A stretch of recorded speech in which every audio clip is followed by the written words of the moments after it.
Hello guys, welcome two dimensional studies. इस video में हम वेक्टर पढ़ेंगे।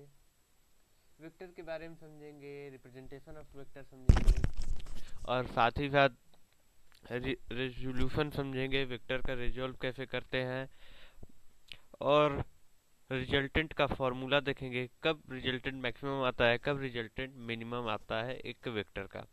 तो देखिए वेक्टर होता क्या है, फिजिकल क्वांटिटी है जिसके मैग्नीट्यूड और डायरेक्शन होता है और लॉ ऑफ वेक्टर अलजेब्रा को फॉलो करे उसे ही वेक्टर कहते हैं। वेक्टर के एग्जांपल क्या हो जाएंगे, वेलोसिटी, मोमेंटम, डिस्प्लेसमेंट इसके एग्जांपल हैं। और अगर आपसे कहीं स्केलर क्वांटिटी पूछे क्या होते हैं तो आप सीधे लिख सकते हैं, those physical quantity which have only magnitude and have no direction is called scalar. और ऐसा बिल्कुल जरूरत नहीं है, मतलब बिल्कुल फॉलो नहीं करते हैं लॉ ऑफ वेक्टर अलजेब्रा को, तो उन्हें स्केलर कह देते हैं। स्केलर में आप डिस्टेंस बोल सकते हैं, एक अच्छा एग्जांपल। अब चलिए देखते हैं रिप्रेजेंटेशन ऑफ वेक्टर। वेक्टर को रिप्रेजेंट एरो से करते हैं। ऊपर वाला हिस्सा आपका हेड दिखाता है, नीचे वाला हिस्सा आपको टेल दिखाता है। लेंथ ऑफ एरो आपको वेक्टर का मैग्नीट्यूड रिप्रेजेंट करती है। और मान लीजिए हमने वेक्टर ए लिख दिया, तो वेक्टर ए को हम ए दिखा सकते हैं, इस तरीके के सिंबल में कुछ दिखा सकते हैं। अब देखिए टाइप ऑफ वेक्टर की बात करते हैं। देखिए टाइप ऑफ वेक्टर में पहला हमारा है इक्वल वेक्टर। इक्वल वेक्टर कहने का मतलब क्या है, मैग्नीट्यूड सेम होना चाहिए, सेम डायरेक्शन होना चाहिए, सेम फिजिकल क्वांटिटी होनी चाहिए। पैरेलल वेक्टर क्या है, पैरेलल वेक्टर है मतलब दोनों का डायरेक्शन तो सेम होना चाहिए, लेकिन उनके बीच में एक कांस्टेंट गैप होना चाहिए जिसकी वजह से एक दूसरे को वो ना काटे। आपने पैरेललोग्राम में भी पढ़ा होगा,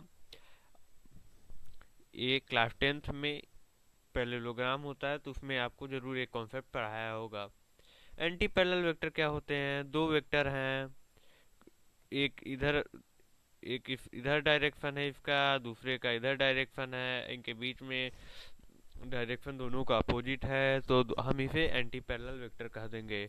कोप्लेनर वेक्टर की बातें करते हैं। कोप्लेनर वेक्टर किसे कहते हैं, both vector should have in the plane. आपने क्लास 10 जब पढ़ा होगा तो उसमें आता है लॉ ऑफ रिफ्लेक्शन। उस रिफ्लेक्शन में कहा जाता है the incident ray and reflected ray and normal lie in the same plane. तो वहां से आप समझ सकते हैं कि दो वेक्टर होंगे वो सेम प्लेन में लाई करेंगे।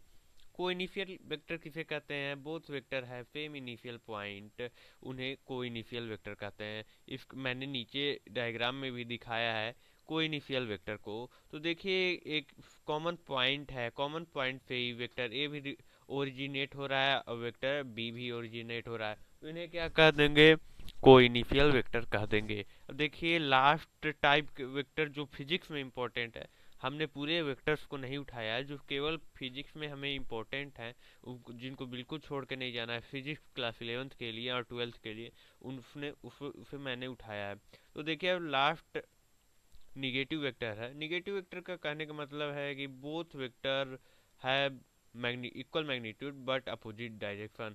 दोनों वेक्टर क्या होंगे, इक्वल मैग्नीट्यूड यानी उनका वैल्यू सेम रहेगा, लेकिन उनके डायरेक्शन अपोजिट रहेंगे। देखिए जैसे यहाँ पे मैंने वेक्टर ए लिया है, यहाँ पे मैंने वेक्टर बी लिया है, इसका डायरेक्शन इधर है और इसका डायरेक्शन कुछ इधर है, तो हम यहाँ पे वेक्टर ए को निगेटिव मान लेंगे, यानी वेक्टर ए हमारा उल्टा डायरेक्शन है यहाँ पे, तो हम लिख सकते हैं vector B is equal to minus of vector ए।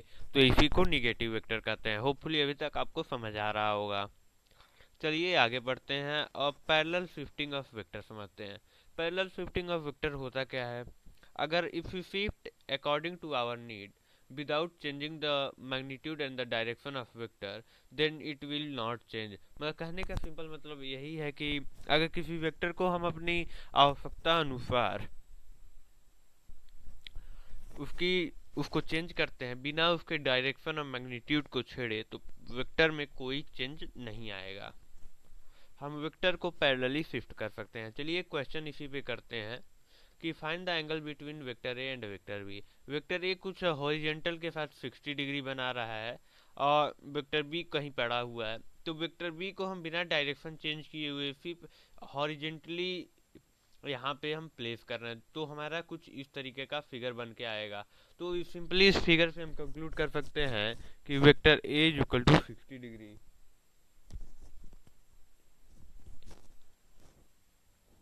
देखिए वेक्टर के बीच में इससे ज़्यादा एंगल नहीं हो सकता। 0 डिग्री और 180 डिग्री या 0 के बीच में ही दो वेक्टर का एंगल होता है, इससे नहीं ज़्यादा हो सकता है ना ही कम हो सकता है। देखिए माइनस कभी नहीं होगा दो वेक्टर के बीच का एंगल, और 180 डिग्री से ज़्यादा नहीं होगा। 0 हो सकता है, 0 और 180 के बीच में हो सकता है। चलिए अब ट्रायंगल ऑफ वेक्टर एडिशन को समझते हैं। ट्रायंगल ऑफ वेक्टर एडिशन होता क्या है, मान लीजिए यहाँ पे मैंने वेक्टर ए ले लिया और वेक्टर बी ले लिया, तो उसे हम इन दोनों को यहाँ पे नोट करने वाली बात है, जब हम वेक्टर ए और वेक्टर बी को लेते हैं तो ज्वाइन इनको कैसे करना है। तो देखिए एक के हेड को दूसरे के टेल से ज्वाइन करना है, इसी तरह हम वेक्टर ट्रायंगल लॉ अप्लाई कर पाएंगे। तो देखिए इन दोनों को जब हम अप्लाई कर देंगे तो हम एक के हेड से एक के टेल से एक के हेड को मैच करेंगे, तो हमारा कुछ नया वेक्टर आएगा जिसको हमने यहाँ पे सी लेट कर लिया, सी वेक्टर लेट कर लिया है। सिमिलरली इस ट्रायंगल में भी आप देख सकते हैं हमारा वेक्टर ए है और यहाँ पे वेक्टर बी है, तो इनको भी हमने हेड और टेल से ही मैच किया है, जिससे triangle law of vector addition को फॉलो करें तो हमारा कुछ एक नया वेक्टर मिलेगा जो वेक्टर सी हमने नेम किया है। तो हम इसको लिख सकते हैं vector A plus vector B is equal to vector C. अब देखिए रिजल्टेंट ऑफ टू वेक्टर काफ़ी इंपॉर्टेंट टॉपिक है, मैक्सिमम क्वेश्चन वेक्टर से इसी टॉपिक पे पूछते हैं। तो देखिए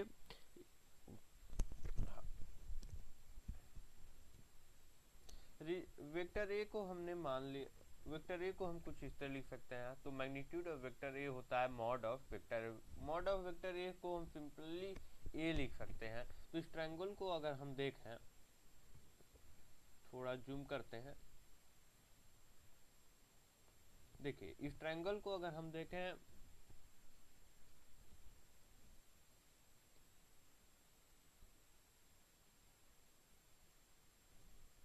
देखिए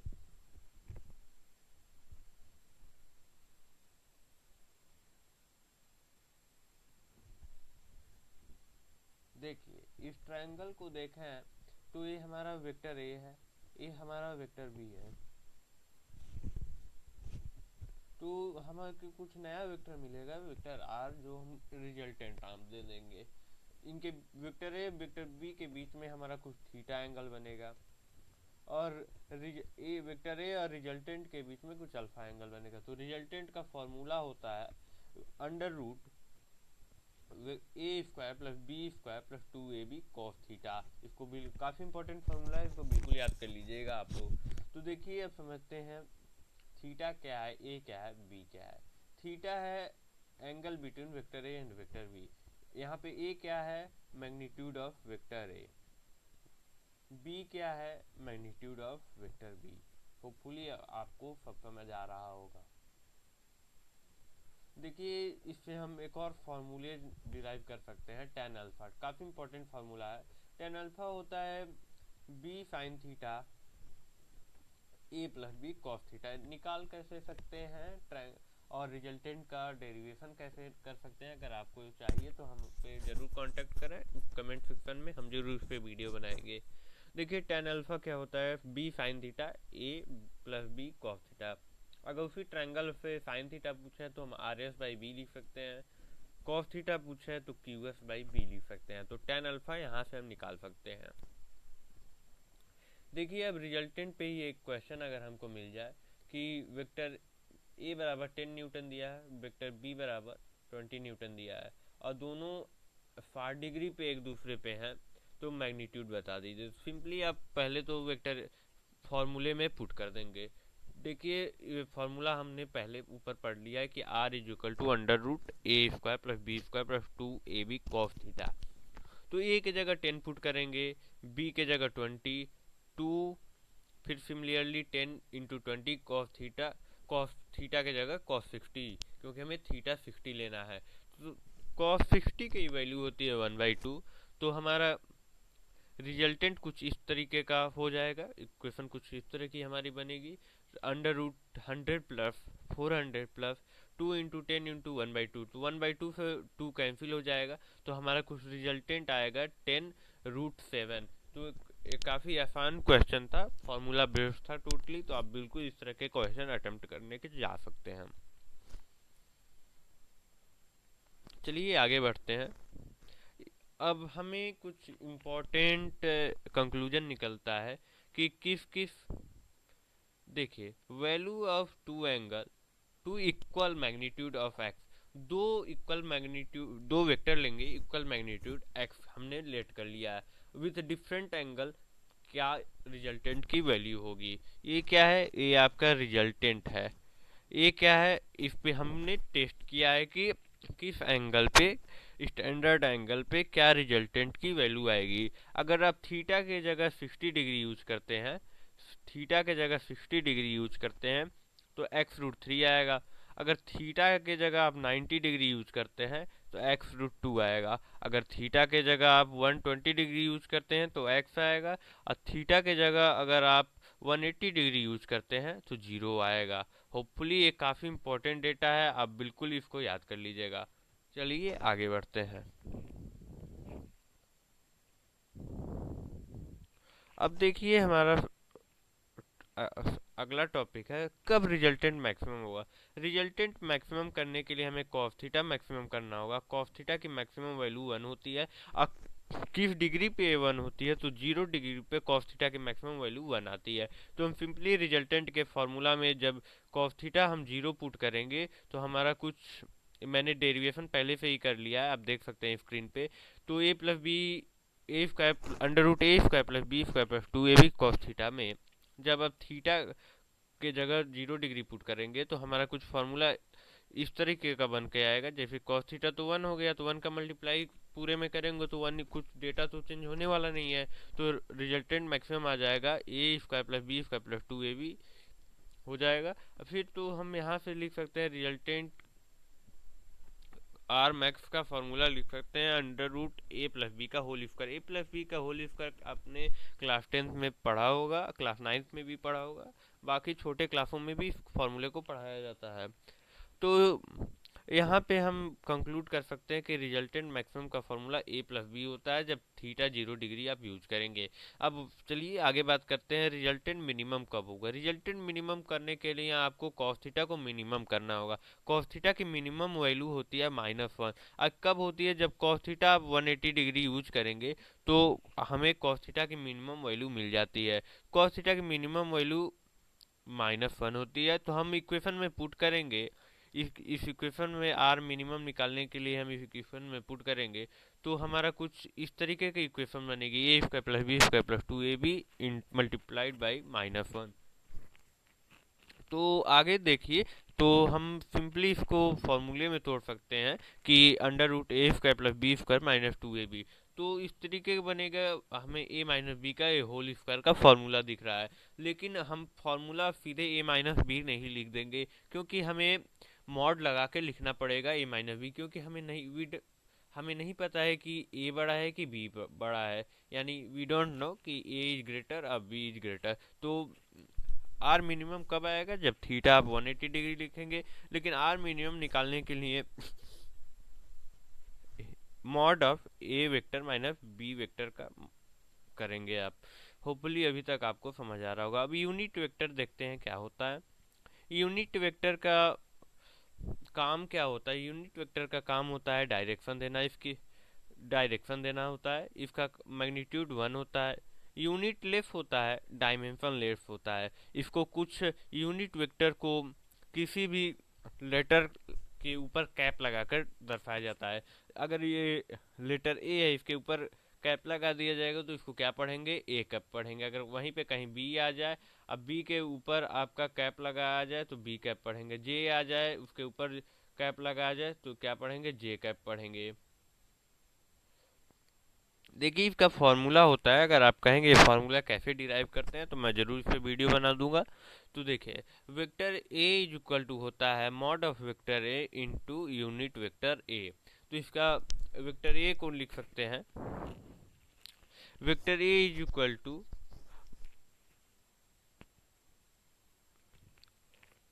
vector A is equal to, यहाँ पे यूनिट वेक्टर होगा गाइस, यहाँ पे यूनिट वेक्टर कर लीजिएगा, ए वेक्टर नहीं होगा, unit vector A is equal to vector A divide by mod of vector. तो काफ़ी इंपॉर्टेंट फार्मूला, इसको भी नोट कर लीजिएगा।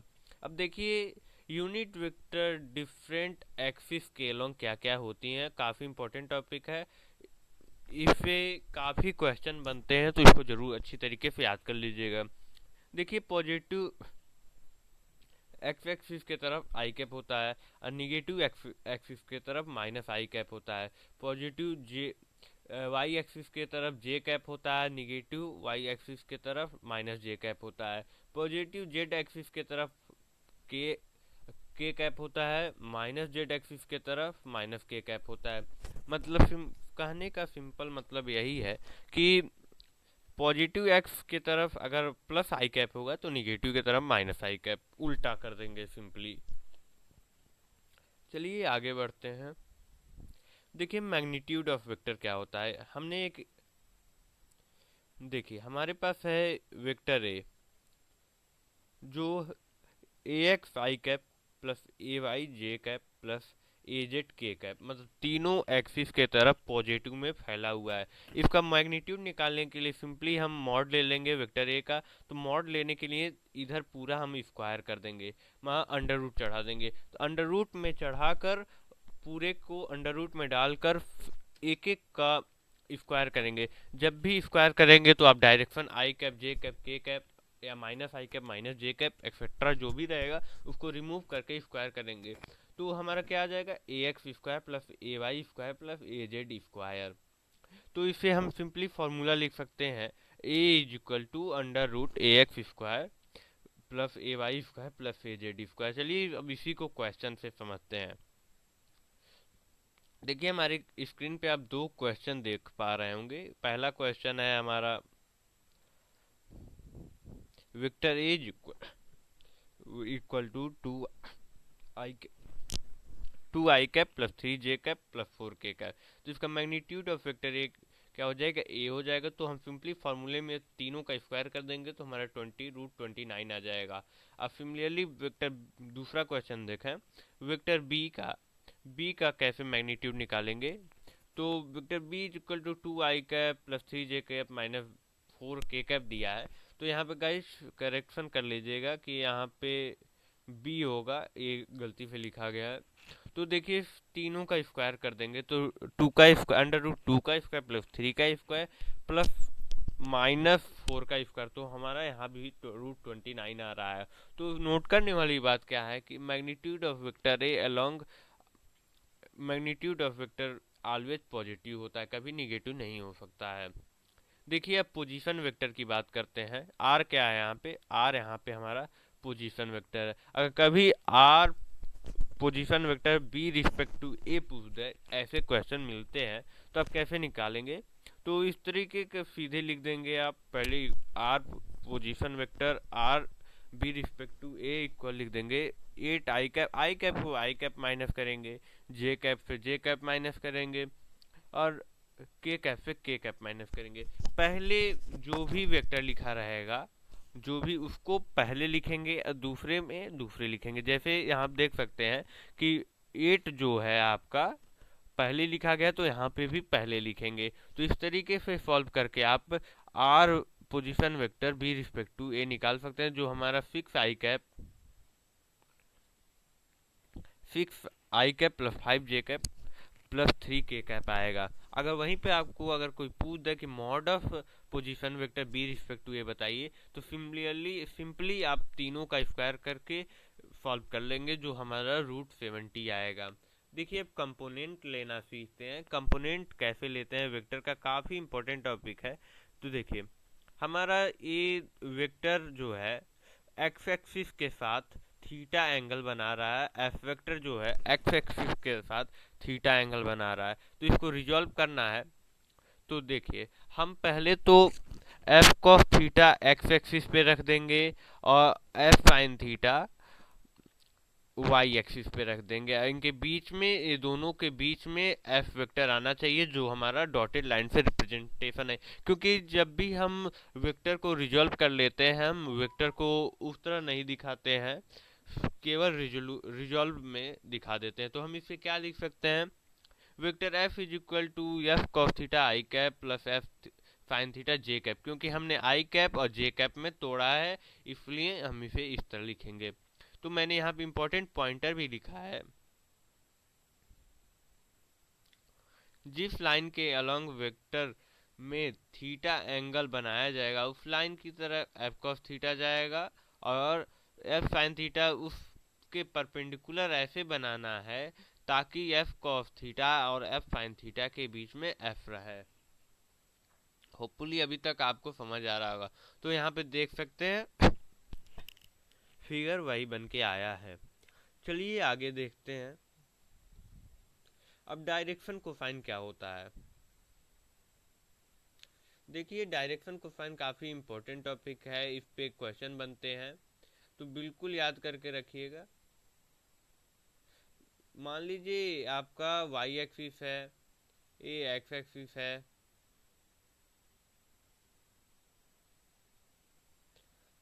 एक मिनट, ये एक्स एक्सिस है, वाई एक्सिस है, देख सकते हैं। तो इसको सिर्फ आप कॉस थीटा को रिजॉल्व करेंगे।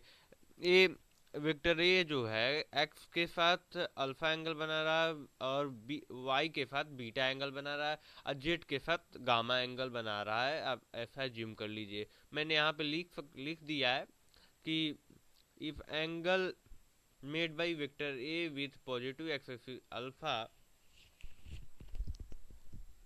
and if angle made by vector a plus positive y axis is equal to beta, or similarly angle made by vector a with positive z axis is gamma, तो आपको बताना है कि direction cosine क्या होगा। तो simply इसको component ले लेंगे। सिर्फ कॉस का लेना है तो कंपोनेंट कभी लेते हैं तो ए कॉस अल्फा हो जाएगा, वाई के अलोंग हो जाएगा ए कॉस बीटा, और जेड के अलोंग हो जाएगा ए कॉस गामा। तो इससे डायरेक्शन कोसाइन हमारा आ जाएगा। ए एक्स बराबर हम लिख सकते हैं ए कॉस अल्फा, ए वाई बराबर ए कॉस बीटा, ए जेड बराबर ए कॉस गामा लिख सकते हैं। तो कॉस अल्फा क्या आ जाएगा, ए एक्स अपन ए आ जाएगा, कॉस बीटा क्या आ जाएगा, ए वाई अपन ए आ जाएगा, कॉस गामा क्या आ जाएगा, ए जेड अपान में जेड आ जाएगा, ए जेड अपान में ए आ जाएगा। देखिए आगे मैंने लिख भी दिया है, यही जो होते हैं डायरेक्शन कोसाइन होते हैं, cos alpha, cos beta, cos gamma. जो यही फॉर्मूले तीन हमने निकाले हैं, यही डायरेक्शन कोसाइन होते हैं। तो इससे इम्पोर्टेंट निकलता है, पॉइंटर नोट कर लीजिएगा। अभी तक जो इस डायरेक्शन कोसाइन से हमने पढ़ा कि अगर कोई वेक्टर ए है, ए एक्स आई कैप, ए वाई जे कैप और ए जेड के कैप, तो कॉस अल्फा होगा आपका ए एक्स अपन में ए, कॉस बीटा होगा ए वाई अपन में ए, कॉस गामा होगा ए जेड अपन में ए। तो इससे फॉर्मूला एक डिराइव होता है कॉस अल्फा स्क्वायर, काफ़ी इंपॉर्टेंट फॉर्मूला, इस पे क्वेश्चन बनते हैं। Cos alpha square plus cos beta square plus cos gamma square. तो इसको सिंपली लिख सकते हैं कि ए एक्स स्क्वायर अपन में ए square plus a y square upon में ए स्क्वायर और ए जेड अपन में ए स्क्वायर। तो इसको ये तीनों में कॉमन है, तो इसका हम सीधे कॉमन निकाल लेंगे। तो कुछ हम इस तरीके की लिख सकते हैं, a x square plus a y square plus a z square divide by a square. ऊपर तीनों मिलके ए स्क्वायर बनाएंगे, नीचे ए स्क्वायर ही है, तो ए स्क्वायर कट जाएगा तो हमारा वन आएगा। तो हम क्या लिख सकते हैं, cos square alpha plus cos square beta plus cos square gamma जो होता है वो वन होता है। इंपॉर्टेंट फॉर आइडेंटिटी है, आप याद कर लीजिएगा। देखिए आगे बढ़ते हैं। देखिए अब हमारा इसी से साइन का भी अगर पूछ दे कभी कभार, तो साइन का भी हमें पता होना चाहिए। साइन का फॉर्मूला क्या होगा, देखिए हम कॉस अल्फा को 1 माइनस साइन स्क्वायर अल्फा लिख सकते हैं, उसी तरह plus 1 minus sine square beta लिख सकते हैं, plus 1 minus sine square gamma लिख सकते हैं। किसके इक्वल है, 1 के इक्वल है। तो इस तरीके होगा sine square alpha plus sine square beta plus sine square gamma जो 2 के इक्वल होगा। साइन में 2 का इक्वल 2 के इक्वल होगा और कॉस में 1 के इक्वल होगा, तो याद कर लीजिएगा। चलिए अब डॉट प्रोडक्ट के बारे में समझते हैं। A dot B A vector dot B vector होता है A B cos theta. Important formula याद कर लीजिएगा।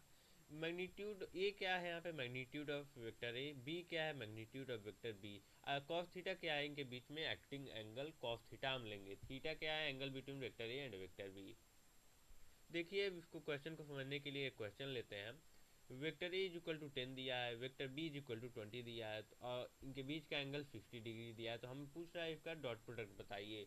तो वेक्टर ए डॉट बी होता है ए बी कॉस थीटा। तो सिंपली इसका हम मॉड ले लेंगे। तो 10 मान लीजिए यहाँ आई कैप लगा तो 10 ले लेते, लेकिन यहाँ कुछ दिया नहीं है तो हम सिंपली फॉर्मूले में पुट कर देंगे 10 इंटू 20 इंटू कॉस 60। कॉस 60 की वैल्यू हमने आगे पढ़ी 1/2 होती है, तो 1/2 फिर 20 को काटेंगे तो 10 इंटू 10 बचेगा। तो ए डॉट बी हमारा आ जाएगा 100। होपफुली आपको ये टॉपिक समझ आया होगा।